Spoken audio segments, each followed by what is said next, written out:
करुणा गो, गो करुणा। रामदास अथावाले के इस नारे ने इस चाइनीज एम्बेसी के ऑफिसर को बेशक कन्विंस कर लिया हो, लेकिन कोरोना वायरस को कन्विंस नहीं कर पाया।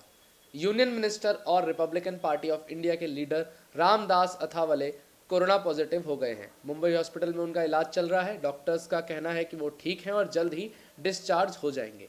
तो अथावले जी के लिए एक बार अपनी जिव्या को पवित्र करते हुए कह दीजिए, गो करुणा, गो करुणा, गो करुणा, गो करुणा, करुणा गो, करुणा गो, करुणा गो, करुणा गो। इस वीडियो के हर 3 मिनट पर आपको मैं बहुत ही इंटरेस्टिंग फैक्ट बताऊंगा और एक जनरल नॉलेज का क्वेश्चन पूछूंगा, जिसका आंसर आपको कमेंट में लिखकर बताना होगा। और एक बात, इस एपिसोड के लास्ट में आप सबके लिए एक रिवॉर्ड भी है। तो आइए शुरू करते हैं। आप 2 दिन से #फ्रांस अटैक और #फ्रांस बीहेडिंग जैसे ट्रेंड्स ट्विटर पर देख रहे होंगे। आप मुझे 2 मिनट दे तो मैं आपको ये पूरा किस्सा आसान भाषा में समझा दूंगा। अभी कुछ ही दिन पहले एक 18 साल के इस्लामिक एक्सट्रीमिस्ट ने सैमुअल पैटी नाम के एक टीचर का सर इस बात पर काट दिया कि वो फ्रीडम ऑफ एक्सप्रेशन पढ़ाते वक्त प्रॉफिट का एक कार्टून क्लास में दिखा रहे थे।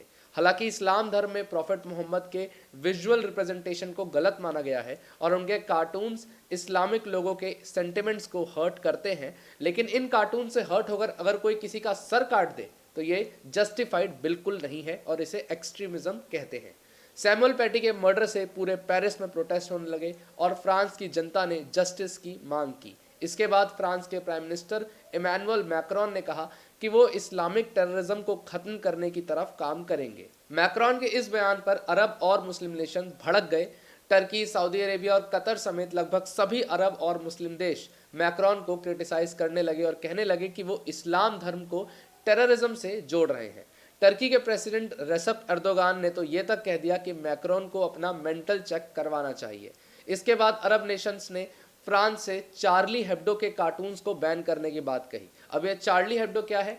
ये भी बहुत इंटरेस्टिंग कैरेक्टर है। चार्ली हेब्डो फ्रांस की एक वीकली मैगजीन है जो अपने ऑफेंसिव कार्टून्स को लेकर हमेशा ही चर्चे में रहती है। चार्ली हेब्डो हमेशा ही प्रॉफिट मोहम्मद के ऊपर, जीसस क्राइस्ट के ऊपर, मदर मैरी के ऊपर और ज्यूज के रिलीजन के ऊपर ऑफेंसिव कार्टून्स बनाता रहता है, जो कि अलग अलग रिलीजन के सेंटिमेंट्स को हर्ट करता है। सैमुअल पैटी भी अपनी क्लास में चार्ली हेब्डो का ही एक कार्टून दिखा रहे थे। तो अरब देशों ने मांग की कि चार्ली हेब्डो को बैन किया जाए और प्रॉफिट मोहम्मद के कार्टून्स ना बनाए जाए, लेकिन इमैनुअल मैक्रोन ने इससे साफ इनकार कर दिया और कहा कि फ्रांस में फ्रीडम ऑफ एक्सप्रेशन है। मना किया तो मना किया, लेकिन मैक्रोन एक कदम और आगे चले गए और फ्रांस की एक सिटी में एक गवर्नमेंट बिल्डिंग पर 4 घंटे तक चार्ली हेब्डो के कार्टून्स का प्रदर्शन चलाया गया। इस वीडियो में जो बिल्डिंग आप देख रहे हैं ये एक गवर्नमेंट बिल्डिंग है। इसके बाद मुस्लिम देश और ज्यादा भड़क उठे और फ्रांस के प्रोडक्ट्स का बॉयकॉट करना शुरू कर दिया। फ्रेंच प्रोडक्ट्स के बॉयकॉट के लिए लगभग सभी अरब देशों ने लॉरियल और गार्नियर के प्रोडक्ट्स को अपने सुपरमार्केट से बाहर निकाल दिया। इस मूवमेंट में पाकिस्तान ने भी अपना कंट्रीब्यूशन देते हुए फ्रेंच फ्राइज पर बैन लगाया है। 3 मिनट हो गए और आपका पहला फैक्ट ये रहा। क्या आपको पता है कि जैसे सभी के फिंगरप्रिंट डिफरेंट होते हैं, वैसे ही हम सबके टंग प्रिंट भी अलग अलग होते हैं। तो अब वो दिन दूर नहीं जब आईफोन में टंग अनलॉक भी आने लगेगा। फ्रेंच गवर्नमेंट पर गुस्सा फ्रांस के बाहर तो बढ़ ही रहा था, लेकिन मैं आपको बता दूं कि फ्रांस के अंदर बहुत से मुस्लिम इमिग्रेंट्स रहते हैं जिन्हें फ्रांस ने अपने यहाँ रहने की अनुमति दी है।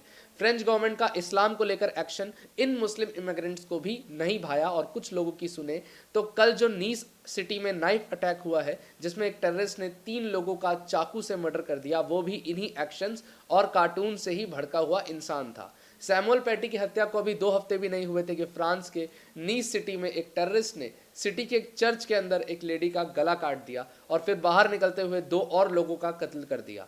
इस नाइफ अटैक में 3 लोग मारे गए हैं। इस अटैक के बाद भी पीएम मैक्रोन ने ट्वीट करके कहा कि वो इस्लामिक टेररिज्म को खत्म करेंगे। जहां यूके और इंडिया समेत बाकी देश इस अटैक को कंडेम कर रहे हैं, वहीं मलेशिया के फॉर्मर प्राइम मिनिस्टर इस अटैक को जस्टिफाई करने में लगे हुए हैं। सैमुअल पैटी के मर्डर के बाद से ही फ्रांस के president Emmanuel Macron Islamic terrorism के खिलाफ लगातार बयान दे रहे हैं और इन बयानों से लगभग सभी मुस्लिम और अरब देशों को मिर्ची लग रही है। मलेशिया के फॉर्मर प्राइम मिनिस्टर महाथिर बिन मोहम्मद तो इतना तक कह गए कि मुसलमानों को फ्रेंच लोगों का कत्ल करने का हक है, क्योंकि पास्ट में फ्रेंच लोगों ने मुस्लिमों पर अत्याचार किया है।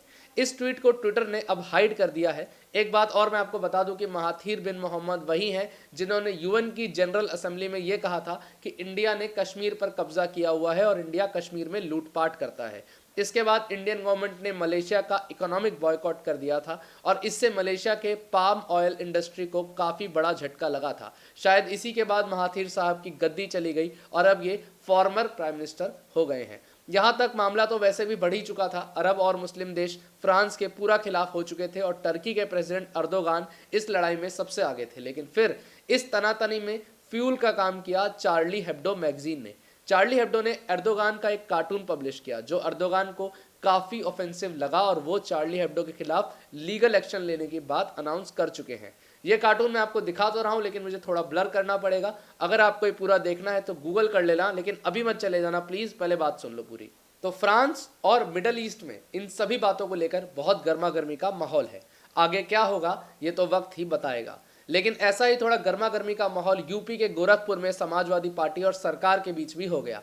दरअसल हुआ ये कि गोरखपुर के एक रेलवे हॉस्पिटल में टॉयलेट को दोबारा पेंट करवाया गया।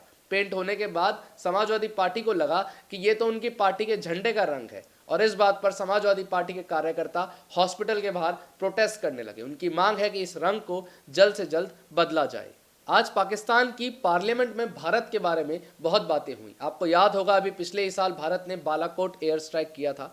उस वक्त विंग कमांडर अभिनंदन वर्तमान पाकिस्तानी मिलिट्री के कब्जे में आ गए थे। विंग कमांडर अभिनंदन ने पाकिस्तान का एक F-16 एयरक्राफ्ट मार गिराया था, लेकिन उसके तुरंत बाद अभिनंदन का जेट MiG-21 एक पाकिस्तानी मिसाइल की चपेट में आ गया और अभिनंदन पाकिस्तानी टेरिटरी में जा गिरे। नेक्स्ट 3 मिनट भी हो गए और आपका पहला क्वेश्चन ये है कि ऐसा कौन सा जानवर है जो उछल नहीं सकता। There is only one animal who can not jump. आपको उसका नाम कमेंट में बताना है और देखना, गूगल मत करना वरना क्या फायदा। तो बालाकोट एयर स्ट्राइक के वक्त पाकिस्तानी पीएम इमरान खान ने कहा था कि वो अभिनंदन को भारत को वापस सौंप रहे हैं और ये act as a peace gesture किया जा रहा है। असलियत तो हमें तब भी पता थी, लेकिन आज पाकिस्तान के ही MP के मुंह से सच सुनकर दिल को बहुत चैन मिला। असलियत ये थी कि पाकिस्तानी मिलिट्री के कब्जे में जितना विंग कमांडर अभिनंदन नहीं डरे थे, उससे कहीं ज़्यादा पाकिस्तान के PM और chief of army staff Bajwa डर गए थे। पाकिस्तान की नेशनल असेंबली और पाकिस्तान मुस्लिम लीग के लीडर अयाज सदीक पाकिस्तानी पार्लियामेंट में बोल रहे थे कि पाकिस्तान के फॉरेन मिनिस्टर शाह महमूद कुरैशी और chief of army staff general Bajwa दोनों के पैर कांप रहे थे, सर से पसीना निकल रहा था और शाह महमूद कुरैशी ने कहा कि भगवान के लिए अभिनंदन को वापस कर दें वरना भारत अटैक कर देगा। एक बार आप ये खुद ही सुन लीजिए। और अभिनंदन की क्या बात करते हैं। मुझे याद है शाह महमूद कुरैशी साहब उस मीटिंग में थे जिसमें प्राइम मिनिस्टर साहब ने आने से इनकार कर दिया और चीफ ऑफ आर्मी स्टाफ तशरीफ लाए। पैर कांप रहे थे, पसीने माथे पे थे और हमसे शाह महमूद साहब ने कहा, फॉरेन मिनिस्टर साहब ने, कि खुदा का वास्ता है अब इसको वापस जाने दें क्योंकि 9 बजे रात को हिंदुस्तान पाकिस्तान पे अटैक कर रहा है। अच्छा, इसके रिप्लाई में पाकिस्तान के मिनिस्टर अली मोहम्मद खान ने कहा कि उस वक्त अपोजिशन के लीडर्स ने भी अभिनंदन को लौटाने की बात पर हामी भरी थी और आज सरकार पर डरने का आरोप लगा रहे हैं। कहने का मतलब जिस वक्त इमरान खान कह रहे थे कि भारत की एयर स्ट्राइक ने सिर्फ कुछ पेड़ तबाह किए हैं और उसके अलावा कुछ नहीं, उस एयर स्ट्राइक ने असल में पाकिस्तान की पार्लियामेंट की जड़ों को हिलाकर रख दिया था और इसलिए अपोजिशन हो या गवर्नमेंट हो, सबके होश उड़ गए थे और एज अ पीस जेस्चर नहीं बल्कि एज अ स्केयर्ड एनिमी उन्होंने अभिनंदन को जल्द से जल्द भारत को वापस लौटाने का फैसला किया था।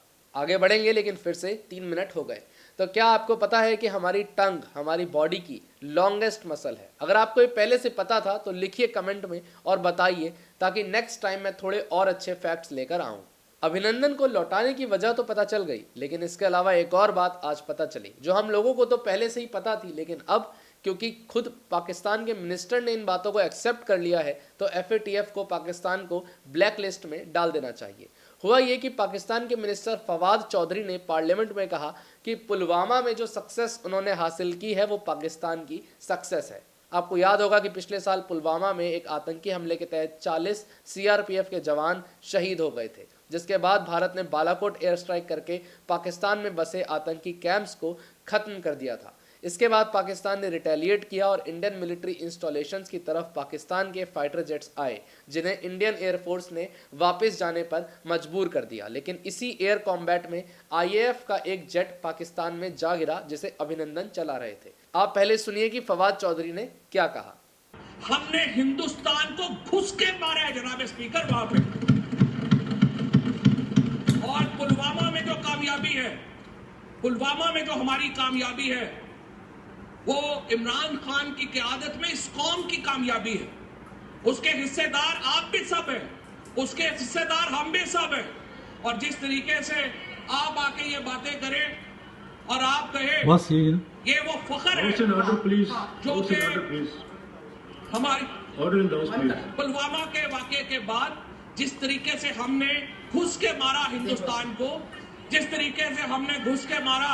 इस बयान के बाद जब यह साफ हो गया कि पुलवामा के टेररिस्ट अटैक में पाकिस्तान का हाथ था, तो फवाद चौधरी खुद को क्लियर करते हुए कहने लगे कि मैं तो एयर स्ट्राइक की बात कर रहा था। और इसी के साथ फिर से 3 मिनट हो गए। तो ये क्वेश्चन जीके से रिलेटेड नहीं है, बल्कि आपकी स्किल्स से रिलेटेड है। आपको बताना है कि कीबोर्ड की फर्स्ट रो का इस्तेमाल करके सबसे लॉन्गेस्ट वर्ड कौन सा बनाया जा सकता है। आपको सिर्फ फर्स्ट रो की वर्ड्स का ही इस्तेमाल करना है, मतलब QWERTYUIOP। पाकिस्तान एक्सेप्ट करे या ना करे, सारी दुनिया जानती है कि पाकिस्तान कैसा देश है। खैर, हम आगे बात करते हैं कपिल मिश्रा और अरविंद केजरीवाल की। आपको कपिल मिश्रा तो जरूर याद होंगे, नहीं याद तो मैं आपकी यादें थोड़ी ताज़ा कर देता हूँ। CCP साहब हमारे सामने खड़े हैं। मैं आप सबके बिहाफ पे ये बात कह रहा हूँ, ट्रंप के जाने तक तो हम शांति से जा रहे हैं, लेकिन उसके बाद हम आपकी भी नहीं सुनेंगे अगर रास्ते खाली नहीं हुए तो। ठीक है, तो अब याद आ गए होंगे। तो ये कपिल मिश्रा जो ट्रंप के जाने तक चुप थे, उन्होंने दिल्ली के हेल्थ मिनिस्टर सत्येंद्र जैन पर करप्शन के आरोप लगाए थे। इसके रिप्लाई में सत्येंद्र जैन ने कपिल मिश्रा के खिलाफ डिफेमेशन का केस ठोक दिया। अब ये आरोप तो झूठे थे, इसलिए उन्होंने अब कहा कि वो अनकंडीशनल माफी मांगने को तैयार है, लेकिन सत्येंद्र जैन अपना केस वापस ले लें। आपको बता दूं कि दिल्ली में बीजेपी और आम आदमी पार्टी के बीच लगभग हर मुद्दे पर बहस होती रहती है। इन दोनों पार्टियों के बीच बिल्कुल सास बहू वाला रिश्ता है। लेकिन आज आम आदमी पार्टी का दिन था, तो कई लोगों ने बीजेपी लीडर कपिल मिश्रा का मजाक उड़ाया और कहा कि अपने पॉलिटिकल फायदे के लिए वो कुछ भी बोलते हैं, जो कि सच भी है, इसलिए अब माफी मांग रहे हैं।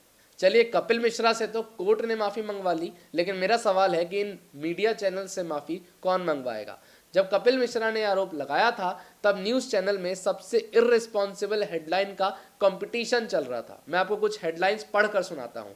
इंडिया टीवी, माफिया है केजरीवाल। न्यूज़ 18, आपका देशद्रोह कांड। आज तक, केजरीवाल कलंक कथा। जी न्यूज़, चुप्पी मतलब मन में चोर। यार, ये बिग बॉस की टीआरपी कहीं ये न्यूज़ चैनल्स तो नहीं ले जा रहे। सवाल है कि ये न्यूज़ चैनल्स क्या आप ऐसी ही हेडलाइंस के साथ ये न्यूज़ चलाएंगे कि बीजेपी लीडर कपिल मिश्रा ने माफ़ी मांगी। अच्छा, अगर माफ़ी की बात चल रही है तो मैं आपको ये बता दूं कि ऐसा मत समझना कि सीएम केजरीवाल माफ़ी नहीं मांगते हैं। दिल्ली के सीएम का भी फेवरेट गेम माफ़ी ही है। कपिल सिब्बल, नितिन गडकरी, अरुण जेटली जी सभी इनकी सॉरी के शिकार हो चुके हैं। और अब वो रिवॉर्ड जिसकी मैंने बात की थी। इस वीडियो को देखने के बाद आप इस बात पर तो यकीन करने लगेंगे कि ऊपर कोई तो है, वरना इतनी परफेक्ट टाइमिंग नेचुरल तो नहीं हो सकती। चुनने का मौका मिलता है और लोकतंत्र में लोग जानते हैं कि किसको कब उठाना है और किसको कब गिरा देना है। ये जो गिर पड़े वो कांग्रेस के नेता थे। आज का लास्ट फैक्ट, इंडिया का फर्स्ट सुप्रीम कोर्ट कैलकाटा में 1774 में इस्टेब्लिश हुआ था। इसका नाम था supreme court of judicature at Fort William, जो कि ब्रिटिश सरकार द्वारा बनवाया गया था। तो इसी के साथ मैं अंत करता हूं इस वीडियो का। आई होप आपको ये वीडियो पसंद आई होगी। न्यूज़ ओवर नॉइस सीरीज शुरू करने का मेरा पर्पस ये है कि इंडियन न्यूज़ चैनल्स में नॉइस काफ़ी बढ़ गया है और इस नॉइस को ख़त्म करने की ज़रूरत है। लेकिन मैं समझता हूं कि 1920 नहीं बल्कि 2020 है और अब डीडी टाइप न्यूज़ भी आपको सुनने में मज़ा नहीं आएगा। इसलिए मैं आपको आजकल की ताज़ा खबरें अपने स्टाइल में सुनाता हूं। अगर आपको मेरा काम पसंद आता है तो प्लीज़ मुझे सपोर्ट कीजिए, द लिंक को सब्सक्राइब कीजिए और इसी के साथ दीजिए मुझे इजाज़त। ताज़ा और सत्य खबरों के लिए बने रहिए शिवम पांडे के साथ, क्योंकि जनता का जानना ज़रूरी है।